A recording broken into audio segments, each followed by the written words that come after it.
Welcome back. I'm Rich. This is part 2 of a 2-part video tutorial, I guess, of the 2021 Dodge Durango oil change and oil filter change. We left off with the oil filter cap and filter tightened up, hand tightened. You're going to want to take the 24 millimeter or 15/16 like I used socket and tighten it up to spec. Once it's tightened up to spec, I always like to wipe down the area I've been working in. Wipe it nice and clean. And then double check if you could view there the way it's seated. Get a visual on it. Make sure it looks like it's seated flat. Everything should be okay. So we're up to filling the oil actually. At this point, we double checked in our mind, that the oil plug, the drain plug was put back onto the drain pan under the vehicle. Made sure that the washer was on it. Although you didn't see that in part 1 of the video, I double checked that as a matter of routine now, after forgetting it once. I got this long extension type funnel. I can't even remember where I got it. I've had it so long, but it works great for certain situations. It probably wasn't required here because the vehicle's so high, and so is the oil fill. You can see right on the cap of the oil fill the type of oil that you need. Look at that beautiful petroleum product. I think the synthetic's actually made from natural gas. I know that it's gonna take 6 for a full drain. Should require 6. So you just want to. I usually like to put 5 in first. Do the whole 5-quart container, and double check, I guess, where you're at that point. But I think it does call for the 6 quarts.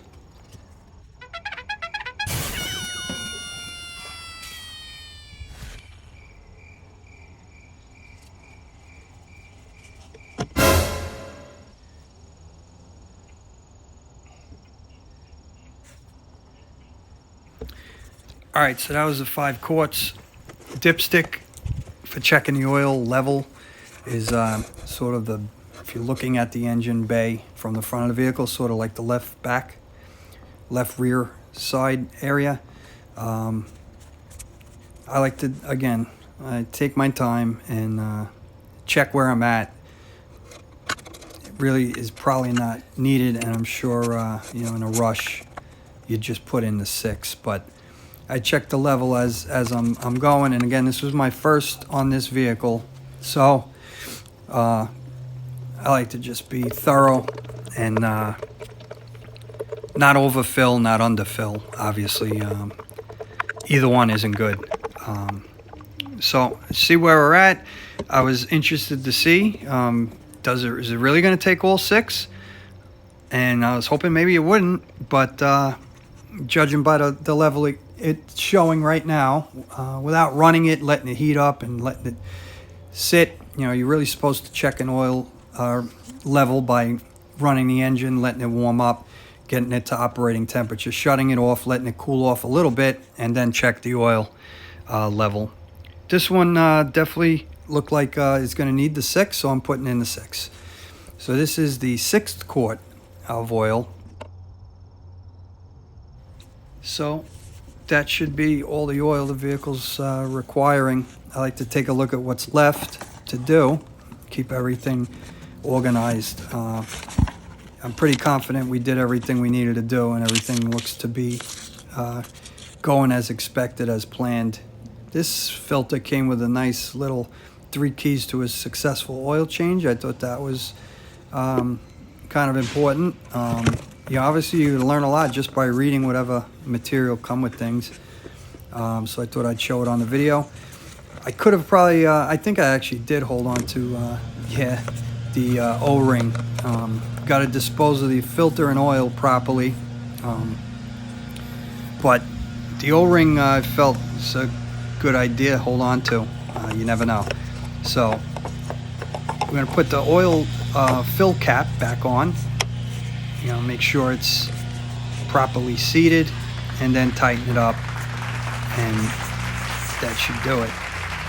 Make sure you wipe down anything that you got oil on, and at this point, you know, you could run the vehicle and do a proper check on it. I usually just do a check first, see where we're at, let the oil settle down a little bit. That's why I start cleaning up some things. But I know that at this point, I did everything per the requirements. So the level should be right in the mark, which it is.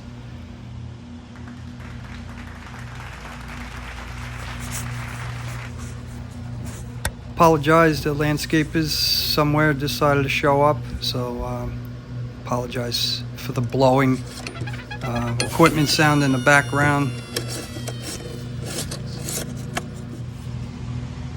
Well, we got the oil level checked, we got the oil filled, we got the oil cap on. We're ready to put the engine covers back on. If you recall, there was a larger big cover that has 4, I guess, connection points on the 4 corners. They have like a rubber grommet. You got to just put it over like the pin that's protruding, and then pop down the grommet right on top. You're gonna just give it a little bang or pop, you know, on each corner, push down, and you'll actually feel it catch. And once that's good and tight, you can grab the smaller cover. So this is the smaller engine cover. You could that's probably there so you could get to the filter without removing the bigger one, maybe, but I think it's much easier to take the both off. It might just be access to view or to look in there, but it's not big enough really to work, I feel, on the filter and get that out easily. Maybe you can. Don't forget the bolt. The bolt goes first.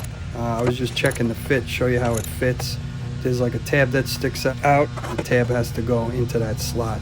So you tighten up that 10mm bolt to spec, and then pop the cover down, and you're good to go on that.